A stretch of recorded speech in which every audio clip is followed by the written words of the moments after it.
Okay, thank you very much for that introduction. So this will be the outline of my presentation. Please read.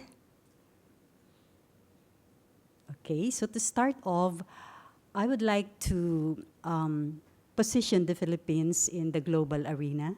And based on the latest UNDP report, the Philippines ranks 117 out of 187 countries in terms of Human Development Index. Human Development Index is a composite measure of three basic dimensions. We have the education, the labor market, and of course, the income. And also the Philippines ranks 78 out of 178 countries in terms of gender inequality index. And moreover, the World Economic Forum 2014 report states that the Philippines ranks 9 out of 142 countries in terms of closing the gender gap. So it means that the Philippines is the only Asia-Pacific country that is within the top 10 that has closed or nearly closing the gender gap. The first one, based on the 2014 report, is the first country is, I think, Iceland. Then we have Finland, Norway, Sweden. Those are developed countries. And I am also amazed how the Philippines got into that top 10 rank. Okay. Now, despite the ranking of the Philippines, I still believe that there are gender issues that still to be dealt with on the ground. Because nationally, or based on a national perspective, we can see that it seems that the Philippines is all right. So why do we need to do mainstreaming gender in our R&D projects? And that's actually the first question my agency head asked me. And it's quite challenging because I'm the chairperson of the Gender and Development Technical Working Group. And the Philippine Council of Agriculture and Aquatic Resources is one of the three big councils under the Department of Science and Technology. And having worked in the communities, I realized that there really are gender issues. Maybe the national agencies won't be able to see it, but when you go to the communities, you can clearly see what the gender issues are. And these are some of them. Well, some other countries also say that women labor are underpaid, undervalued, and unaccounted for.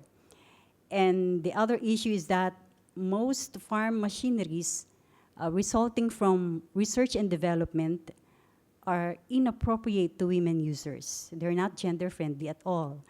And then men own and control the land and fishery resources. So what's the problem with that?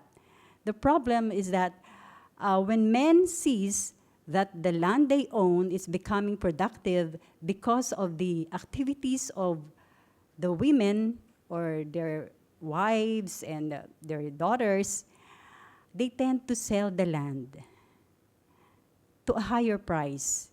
And the women who put in more labor into that land will be left with nothing at all.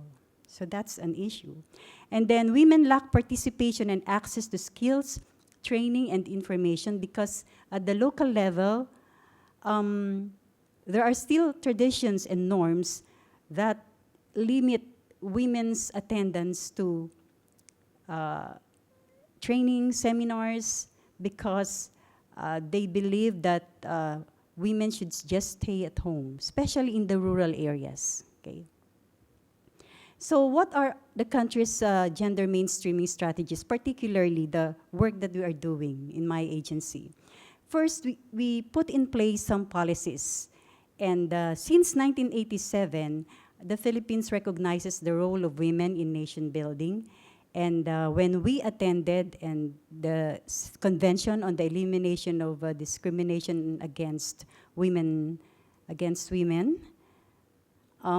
it was the start when the Philippines really put into heart their programs and projects in such a way that gender will really be mainstreamed.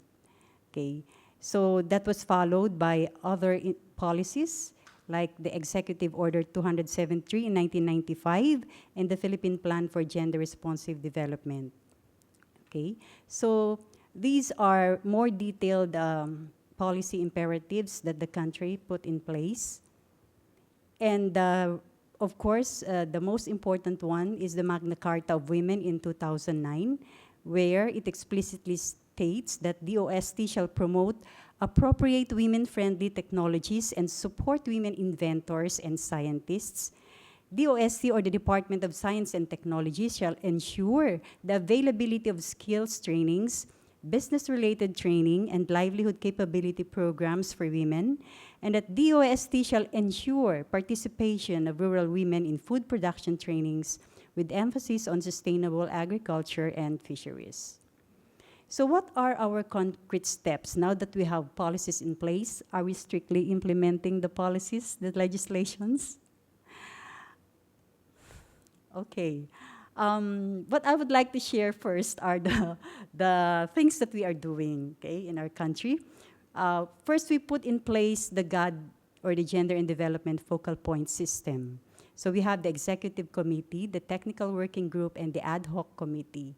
But you see, in the Executive Committee, it's a struggle, quite a struggle, because not all members of the Executive Committee are gender sensitive. So aside from these concrete steps, I would like you to know, I would like to go to the case example where we have mainstream gender in the projects that I am handling. And the objective of the project is to empower men and women farmers and fisher-folk cooperators with technical and entrepreneurial skills. So these are the program objectives, and these are the outcomes. So in the project that I am handling, we were able to empower at least 225 poor men and women. They gained awareness, knowledge, and skills on science-based organic vegetable production and tilapia fish cage culture. Well, of course, 10 communities have been engaged in sustainable livelihood, science-based agri and aqua livelihood, and research and extension marketing networks were able to get through by providing different support services. And most importantly, the women beneficiaries were able to receive instant cash and profit. In fact, one of the beneficiary was very happy because she was able to buy sunglasses for quite a very long time. She was hoping that she can buy not a sunglass, an eyeglass.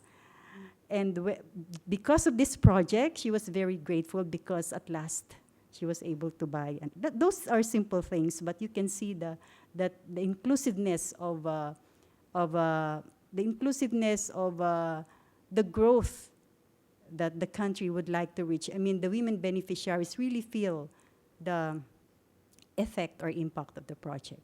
So in summary, I would like to say that before going into any gender mainstreaming strategy, I believe that we have to understand the problems, the gender issues, the norms and traditions that limit economic potentials and social advancement.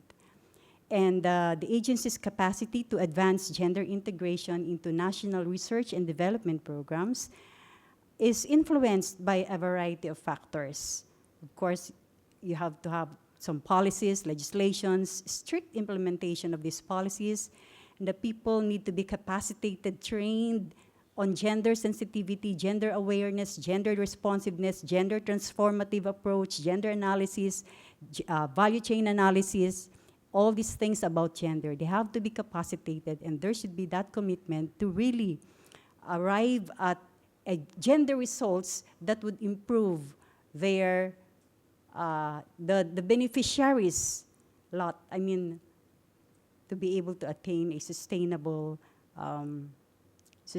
development, okay? Of course, funding is very important, internal and external collaborations. That's all, and I just want to show you some of the pictures.